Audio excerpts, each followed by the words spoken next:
Yes.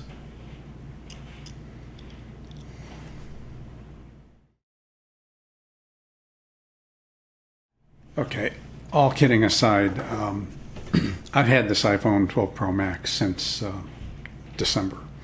And I actually had originally planned on getting just probably the regular 12 or 12 Pro. But it turned out when I went to the carrier store, it's all they had, and it was going to be several weeks before they got anything else. So since my previous phone was a 6, and I don't upgrade that often, I decided to splurge and get the 12 Pro Max. And since then, I have used this professionally for professional work. Earlier this year, I shot a real estate listing. Used the ultra-wide lens on this phone. Primary reason, my Lumix 7 to 14 millimeter lens, ultra-wide, which I had bought on eBay several years ago.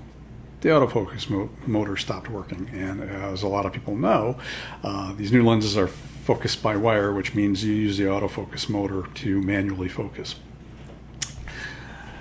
Customer's happy, sold their condo within 2 weeks. Cool. Also photographed a shared office space. Same thing. Ultra-wide, which is a 13 millimeter full frame field of view on this iPhone camera. And most recently, I was doing a headshot job for a local realtor whose agents all have their headshots done outside. I've done some other photography. In fact, they have one of the brokers is an actual former professional photographer, and they're all done in a local park outside. Shallow depth of field, blurred background, ends of the day with the sun and backlighting, fill flash. So did that, used my G9 Lumix and Lumix 42.5 f1.7 lens, and after we were done taking the camera shots, I said to the customer, how about we take a few with portrait mode on this iPhone? And she said, sure, fine. So we did, and I let the brokers choose about 5 files for further work. So she picked 5, 2 of which were iPhone portrait mode shots. And honestly, the iPhone shots needed less work than, they needed no work. Portrait mode gets rid of flywire. Portrait mode, there's no shine on the face. I used a little video light just for fill. It's an Ulanzi VL29, which is what's given the blue light over here. And I can't show that to you, but because of confidentiality, but it worked really well. And you have to look really closely to tell that it's fake bokeh. And it appeared very similar to what the camera could do at f1.8 on this 42.5 millimeter lens. So yeah, you can use these things professionally. I think the really important thing to be a photographer / videographer these days is to be open to new technologies and new things. And these things have gotten so good that we should be using them when appropriate. They're not always going to be appropriate, but much of the time they may be. And so I don't see any issues with, in the right situation, using a high-end phone. And it doesn't have to be an iPhone, obviously. I am not a brand snob. Whatever works for you. But what we say about cameras and photographers applies to phones as well. Having a camera, buying a really nice camera, doesn't make you a photographer. There are plenty of people who have the money to buy really nice stuff. I can't afford a Leica. There are plenty of people who do. A lot of those people don't take great photographs. It's just the way it is. Some do. Yeah. And the more they photograph, the better they get. It's the way it works. So just because you have an iPhone 12 Pro Max or whatever equivalent in another brand doesn't mean that you're going to produce good photographs. Couple notes. real estate photography. If you're going to do that, you need to get the Camera Pixels app. It lets you do 7 exposure brackets, and you can merge those into high dynamic range photographs. Yeah, the iPhone has built-in high dynamic range, but if you're doing an interior space with a window and you want to see what's outside the window and what's in the interior space, you have to do this, the exposure bracketing. The high dynamic range on the phone is not going to quite do it. Oh, and most recently, I should add, that I put together kind of a sample video, including footage and stills of our local farmers market for a customer who is interested in potentially doing a long-term project of life in our town.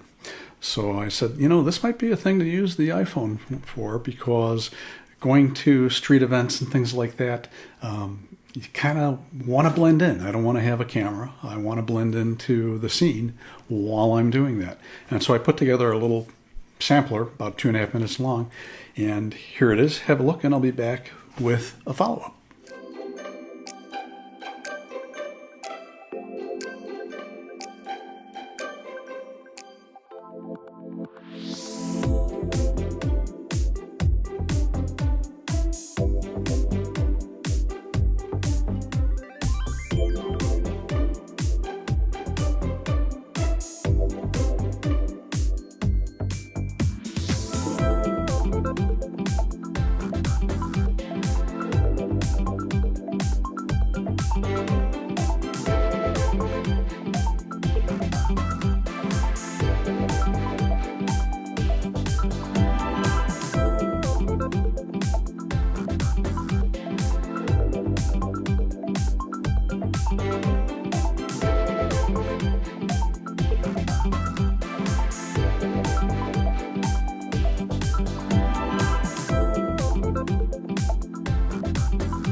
Well, there you have our wonderful Oak Park Farmers Market every Saturday mornings during the summer. So if you're in town during the summer in Oak Park, Illinois, check that out.